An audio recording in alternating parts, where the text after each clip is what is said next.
हा फक्त किल्ला नाही, इथे इतिहास उभा आहे आणि इथेच मुघलांची ताकद मोडली होती. नाशिक जवळ सयाजीच्या कुशीत अभिमानाने उभा आहे महाराष्ट्रातील दुसरं सर्वात उंच शिखर साल्हेर. कळसुबाईनंतर सुमारे 1564 मीटर उंच, म्हणून हा महाराष्ट्रातील सर्वात उंच किल्ला मानला जातो. छत्रपती शिवाजी महाराजांच्या पदस्पर्शाने पावन झालेला हा किल्ला आज युनेस्को जागतिक वारसा स्थळ आहे.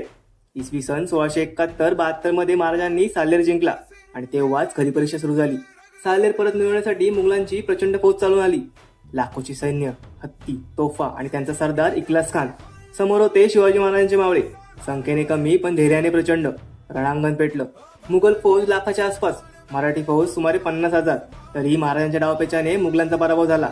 हजारो घोडे, हत्ती, उंट महाराजांच्या ताब्यात आले आणि इखलास खान युद्धात मारला गेला. या युद्धात शूरशिलेदार सूर्याजी काकडे वीरमरण पावले आणि तेव्हा महाराज म्हणाले, माझा सूर्याराव पडिला, तो माझ्यासाठी करण्यासारखा होता. साल्हेरचे युद्ध मुघलांना एक गोष्ट शिकवून गेले, छत्रपती शिवाजी महाराज अजिंक्य आहेत.